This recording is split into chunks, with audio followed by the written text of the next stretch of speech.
ganske fint.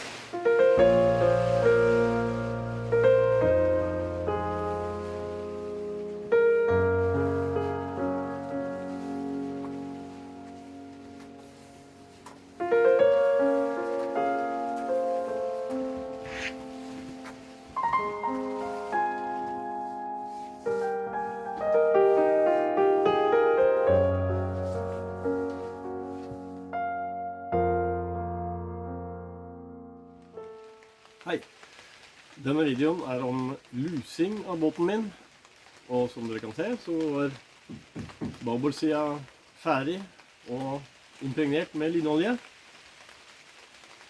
Så da er det styrbordssida. De 3 øverste her, de ble gjort først, mens båten sto på støtter under. Nå hviler båten på kjølen, støtta opp litt under, og så har jeg satt den fast i dekk og i stolpene på siden av bygget her, sånn at jeg kan jobbe fritt under. Og det å luse båten er jo noe du gjør når sprekkene har blitt for store. Den båten her har vært på land i mange år og tørka godt, og den var opprinnelig limt, men nå er det store sprekker, så da må vi gjøre noe. Så det man gjør da er å frese ut et spor og lime inn en list. Og måten jeg gjør det på er å ta den fresen her med et 8 mm notstål og frese langs kanten på den listen her som er festet i hele båtens lengde. Og den festet jeg ved å sette en skrue i den sprekken jeg skal frese neste gang. For når jeg freser over den, så er skruehullet borte. Da slipper det å bli masse ekstra hull i båten. Så, da er det bare å frese i vei.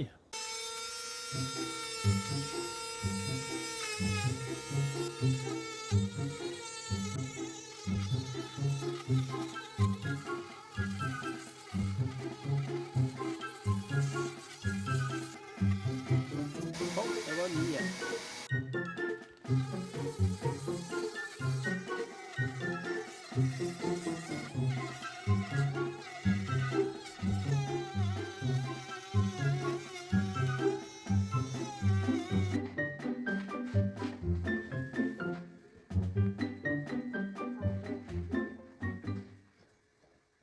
Sånn, det var den jobben. Da er det bare å begynne å skjære opp materialer.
Begynner med å smøre ufortykket epoxy i sporet.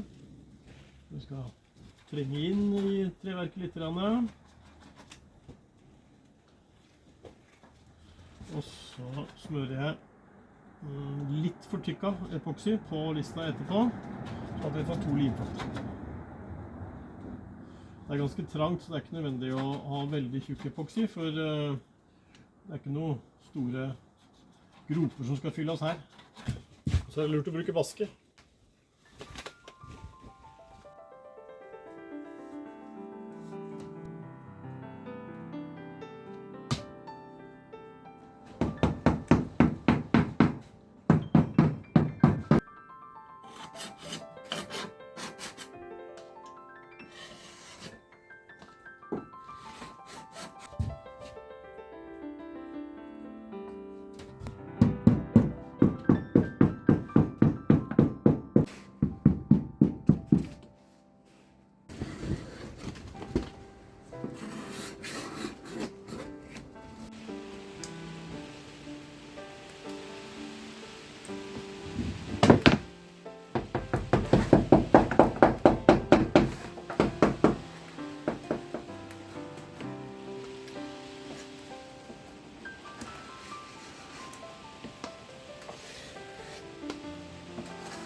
Ja da, da er alle listene limt på plass og herda.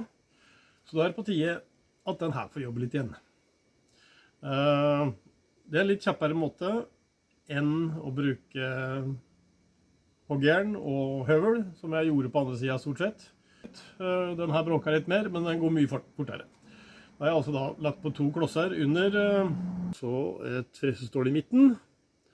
Og så bare kjører jeg den over den lista som skal bort. Så nære som mulig, så er egentlig jobben mer eller mindre gjort. Ok.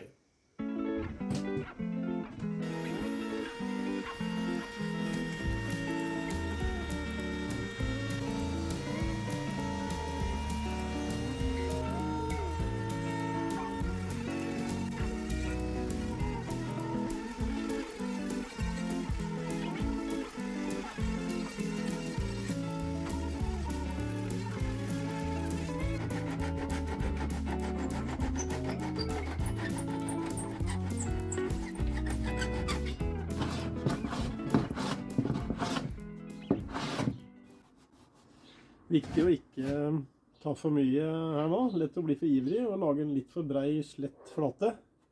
Så må du bruke tid på å pusse vekk, eller pusse rundt etterpå. Der er jo en gammel båt, så det er jo et poeng å ikke pusse vekk for mye, og den har sikkert vært pusset ned mange ganger. Det blir tynne bord etter hvert.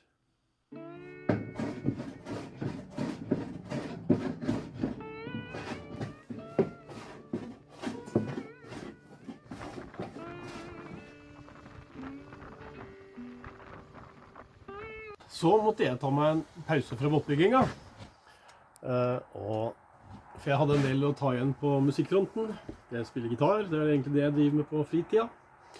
Og det var noen viktige konserter jeg måtte være godt forberedt til før jul. Så når jeg endelig var i gang, så var høsten gått, og det var vinter og kaldt. Og bare det å få limt de siste proppene med epoxy, med riktig temperatur, uten å sette fyr på båten, det bøyer på noen utfordringer, men jeg fikk gjort det, og jeg kom i gang med pussinga. Først lange diagonale bevegelser med grovt papir for å få vekk litt sånn ujevnheter. Og så finere papir med eksentersliper etterpå, før jeg endelig kunne begynne å olje med linolje. Og avslutte det prosjektet med lusing av båten. Vel, kommentarer mottas med takk. Jeg er ikke profesjonell båtbygger, så jeg tar gjerne imot tips om hva jeg kanskje burde ha gjort. Men takk for at du så på. Vi ses. Neste prosjekt er vel å lage ny blindkjøl.